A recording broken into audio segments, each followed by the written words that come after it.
اسمي الحركي باران. الاسم الثلاثي حسن مرعي السمحي. مواليد 1999. العمر 25. طبعا أنا من قرية جرمز، ريف الشدادي. أنا من عائلة مكونة من 5 شباب 4 بنات. الأب متوفي، الأم على قيد الحياة. طبعا بداية حياتنا يعني احنا نشتغل بالزراعة، بداية حياتنا كلها بالزراعة والعمل.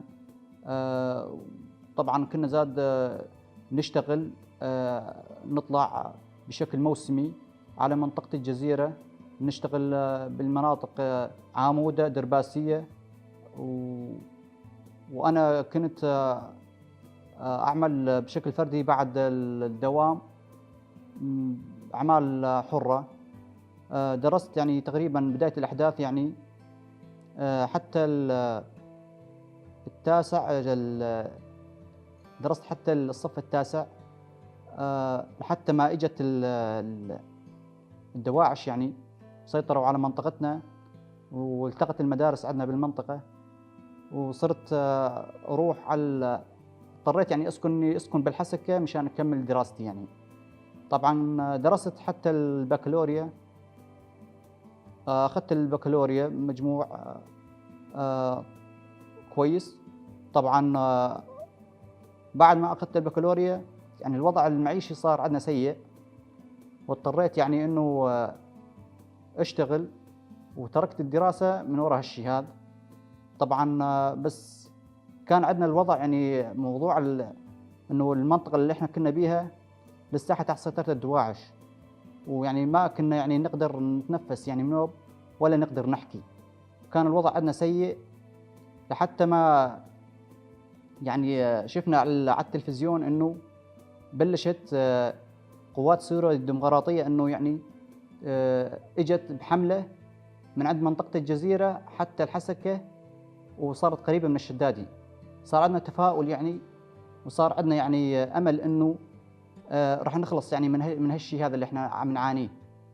طبعا اخذت قوات سوريا الديمقراطية طبعا سيطرت على منطقة الشدادي بتاريخ 2016.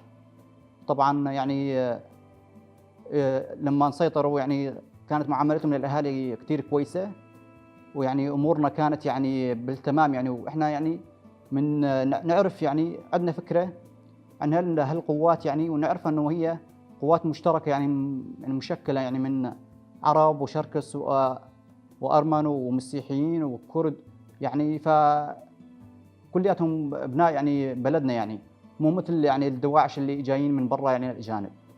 طبعا يعني احنا بدايه الامر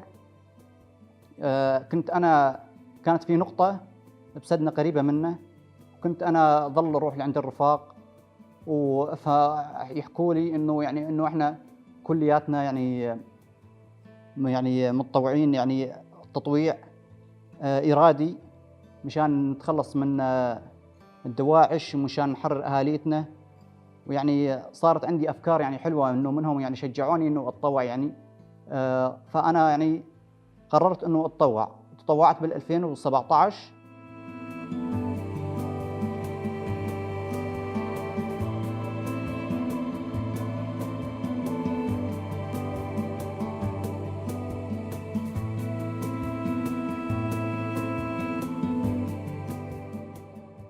طبعا لما تطوعت بال 2017 اخذت دورة تعلم على السلاح. طبعا بعد ما اخلصنا تعلمنا مباشرة بعد ال10 ايام مباشرة يعني بلشنا نطلع على الحملات يعني. طبعا وكانت اول حملة لي حملة ابو خشب. تاريخ الحملة كان بال 2017 الشهر التاسع. أول حملة طبعاً شاركنا بها، شفنا فيها صعوبات.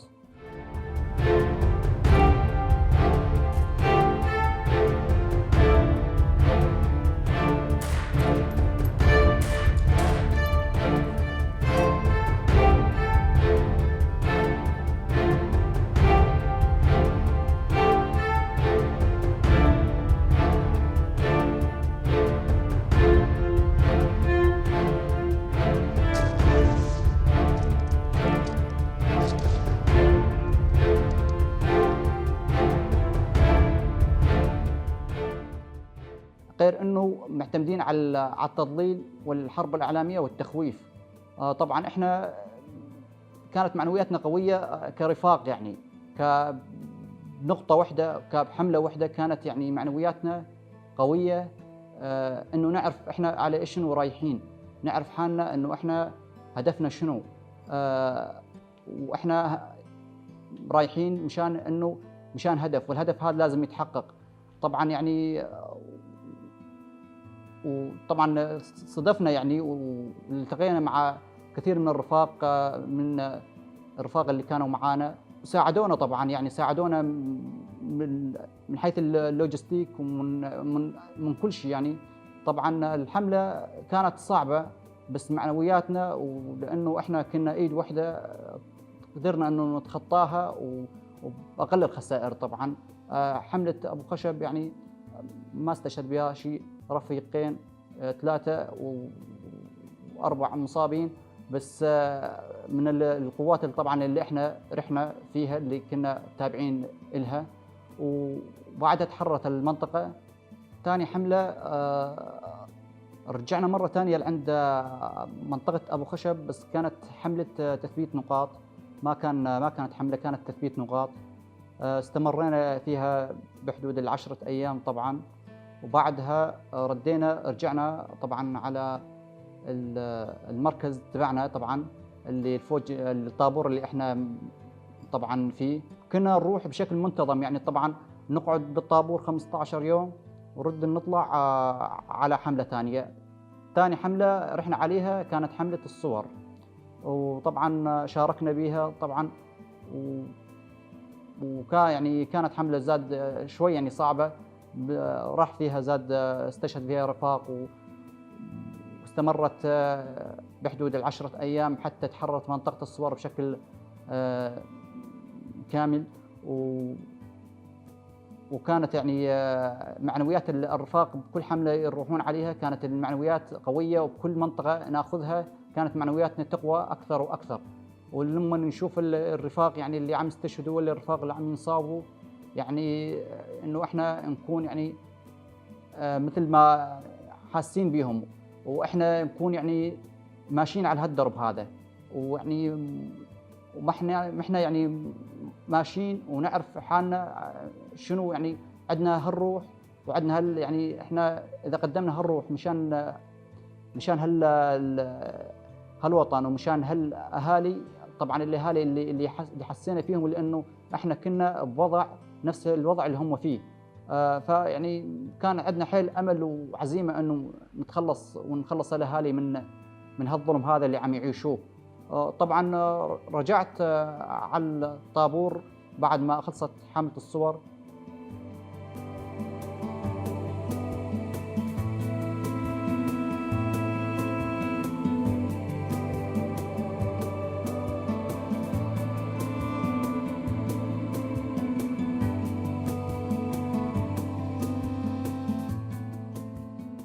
وظليت بالطابور يمكن بين 15 ل 20 يوم حتى بلشت الحملة ثانية بالدير الزور، حملة تحرير ذيبان ومنطقة شحيل. كمان رحنا على الحملة هاي، حملة كانت يعني حملة كانت قوية بس وصعبة، بس بنفس الوقت كل حملة قاعد نروح عليها كان يعني عندنا الحملة اللي تيجي بعدها راح تكون عندنا أسهل، لأنه عم نكتسب يعني خبرة بهالشيء هذا، لأنه إحنا بأرض معركة، وبنفس الوقت الواحد يكتسب إنه هالشيء الحرب اللي عم تصير كانت حرب مو سهلة يعني. والشيء اللي ما تعلمناه بالأكاديميات قبل ما نبلش بالحملات تعلمناه على أرض الواقع يعني، واكتسبنا إنه خبرة، وصارت عندنا خبرة شلون بدنا نتعامل يعني مع قتالنا مع الدواعش. طبعا خلصنا من الحملة هاي، وكمان رجعنا على طابورنا مرة ثانية، رجعت صارت حملة حقل العمر طبعا، وشاركت بحملة حقل العمر، وكمان شاركنا بها وشاركت بها طبعا كل القوات يعني من قوات قامشلو، قوات الحسكة، قوات الشدادي، الكل يعني كانت مشاركين بالحملة. وكانت الحملة استمرت بين الأسبوع وال10 أيام طبعًا لبين ما تحررت. إحنا خلصنا من الحملة طبعًا تحررت الحقل العمر، لأنه ما كانت يعني هي منطقة مكتظة بالسكان يعني، فكانت أسهل علينا شوي، لأنه أكثر الأحيان الشيء اللي عم نعانيه إنه يحطون المدنية دروع بشرية، وهالشيء هذا كان شوي نواجه به صعوبة. طبعًا وبعد ما خلصت حملة حقل العمر، كانت عندي آخر حملة طبعًا شاركت بها بحملة دير الزور، هي حملة أبو حمام اللي رحنا عليها طبعًا. استمرت كمان بحدود الأسبوع. طبعًا أنا بهالأسبوع أخذنا المنطقة، والمنطقة كانت الأمور يعني كويسة وزينة. سووا لنا يعني هجوم مضاد يعني طبعًا وأنا كنت يعني فترة حراستي، كنت عم أحرس. ج كان في قناص للدواعش طبعًا انتبه عليَّ، جتني طلقة قناص. طبعًا جتني شظية من طلقة القناص اللي اصطدمت بالحوش تبع البناية. تصاوبت عيني اليمين، فقدت الرؤية بيها بشكل مباشر. وطبعًا الرفاق نقلوني على مشفى الساري، مشفى الحسكة. طبعًا مشفى الحسكة جروا لي عملية جراحية. هنيك الدكتور قال لي إنه أنت مقطوع عندك العصب البصري، طبعًا فاقد الرؤية، راح نسوي لك عملية. سوى لي عملية خياطة للجفن. وطبعًا بعد ما سوى لي عملية طبعًا مباشرةً أنا انحاليت طبعًا على دار الجرحى. طبعًا بعد ما صرت هنيك يعني تلقيت علاج بالحسكة أكثر من مرة يعني. الرؤية كانت ما كنت عم شوف، بس طبعًا يعني بنفس الوقت تحسنت صحيًا يعني تحسنت يعني. وكان عندي التهابات، كان عندي مشاكل طبعًا يعني. كله بعد ما سويت العملية تحسنت يعني.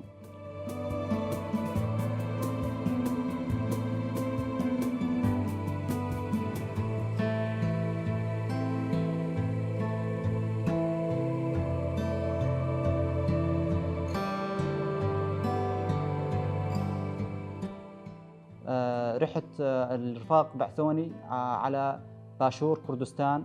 طبعًا رحت أنا ورفاق معي كمان مصابين إصابات مختلفة.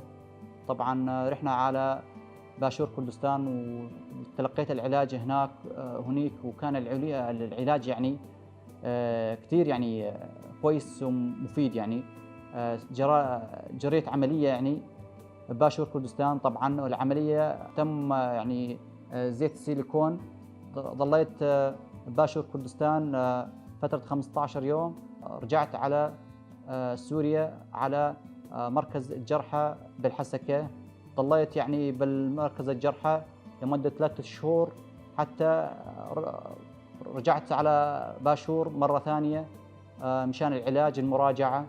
طبعًا كمان ضليت بباشور بحدود ال15 يوم، رجعت على سوريا. بعدها الرفاق يعني قالوا لي إنه أنت يعني إصابتك ما علاجك وقّف يعني، رؤية فاقد الرؤية وعلاجك خلص. طبعًا بدنا نحولك على بيت الغازية. قلت لهم ما في مشكلة يعني اللي تشوفونه. طبعًا الرفاق حولوني على بيت الغازية على الشدادي. وبعد ما تحولت على بيت الغازية بالشدادي، طبعًا الرفاق كمان بعثوني للعلاج بالشام، ورحت وعالجت بالشام طبعًا.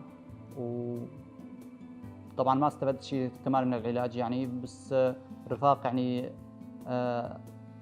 قالوا بدنا نطمن على صحتك ونبعثك وتشوف العلاج بالشام كمان. ورحت على الشام. بعد ما رجعت من الشام طبعًا رجعت على بيت الغازية. ما ظل عندي علاج يعني طبعًا منوب، يعني خلص موضوع علاجي منوب. بلشت يعني الرفاق يعني طلبوا مني إنه مشان دورات يعني دورات سياسية على الأمور اللي ناقصتنا اللي ما كنا نعرفها يعني. إحنا كنا بس بالحياة العسكرية وما كنا نعرف شيء عن الحياة السياسية. وطبعًا بلشنا على هالأساس بلشنا ناخذ دورات. أخذت دورة استمرت 10 أيام بمركز الشدادي. طبعًا بعد ما أخذت الدورة هاي كمان أخذنا دورة مرة ثانية بمركز الشدادي كمان 15 يوم بعد 3 شهور. بعدها الرفاق قالوا لي بدك تروح على تساوي دورة بأكاديمية شهيد دشتي. وطلعت على الرقة وسويت دورة استمرت 45 يوم. تعلمنا بالدورة يعني طبعًا على الأمور بشكل عام، يعني تعرفنا يعني على مبادئنا، وتعرفنا على ثقافتنا وعلى مناهجنا. أكاديمية الشهيد دشتي طبعًا أخذنا شغلات كثيرة، منها إنه إحنا شو كانت تعني لنا إصابتنا.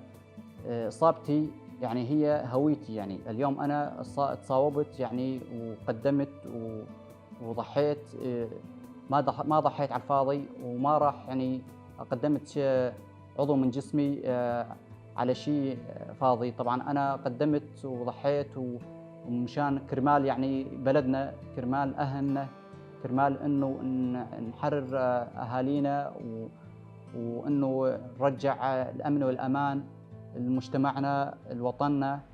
وطبعًا يعني وأخذنا كمان دروس إنه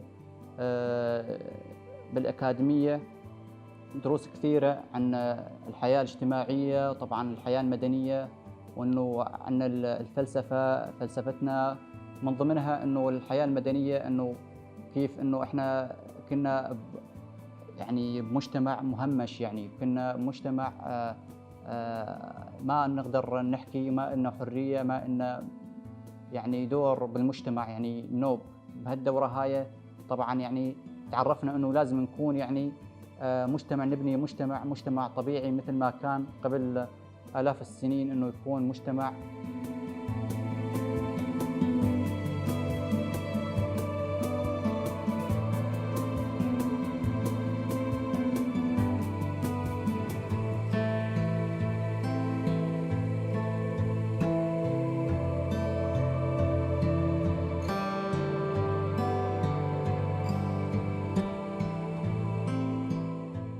طبعًا الدورة كانت تضم رفاق كثير، مو بس من منطقة الشدادي، من مناطق كثيرة، من منطقة قامشت، ومن منطقة الحسكة، ومن الشدادي، ومن رقة، ومن منبج.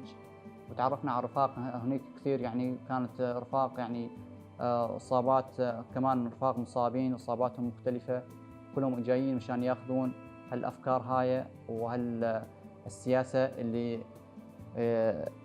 إنه يتعرفوا على قيمهم ومبادئهم. كمان الرفاق يعني إحنا أول ما إجينا ما كان عندنا يعني حتى صرنا إنه نطالب إنه نرجع مرة ثانية ناخذ دورة مرة ثانية، لأنه استفدنا عليها كثير. يعني ما كان عندنا فكر، وتعلمنا الفكر، تعلمنا الشيء اللي ما كنا متعلمينه، إنه إحنا كنا بس بحياة عسكرية، ما كنا نعرف شيء ولا فايتين بين المجتمع. طبعًا حتى ما يعني تحولت حياتنا بعد الإصابة من الحياة العسكرية على الحياة السياسية والمدنية. وطبعًا تم تخريج الدورة، تخرجنا من الدورة بتاريخ 28/12/2020. كانت الدورة كتير كويسة، ويعني أخذنا نتائج حلوة، والكل يعني إحنا كنا فخورين بحالنا يعني، والكل كان فخور بينا إنه يعني تعلمنا واستفدنا من هالدورة. وطالبنا يعني طبعًا، ونصحنا لكل الرفاق اللي ما راحوا إنه يروحون ويعملون دورات ويتعلمون. رجعنا على مركزنا بالشدادي. صار عندنا إنه موضوع إنه بدنا ننفرز. ليش؟ لأنه اللي بعد ما أخذنا دورات وتعلمنا على الأمور السياسية والأمور المدنية، صار إنه نقدر نتعامل مع المجتمع المدني ونشارك من كل النواحي بين مؤسسات بعد ما كنا مؤسسات عسكرية إنه يصير نشارك بمؤسسات مدنية على بالشبيبة الثورية، بل صار دوامي طبعًا بهالمركز بهالمجلس طبعًا لحتى اليوم أنا يعني مفروز على على الشبيبة الثورية، و وعم يعني أكون بس اللي شغلاتي اللي مهمة يعني والاجتماعات اللي أرجع يعني ما إنه ما ضل لي عمل بنوب مركزي، لأ أنا يعني بهالوقت يعني عملي بالمركز وبنفس الوقت عملي بالشبيبة مع الشبيبة الثورية اللي انفرزت عليها.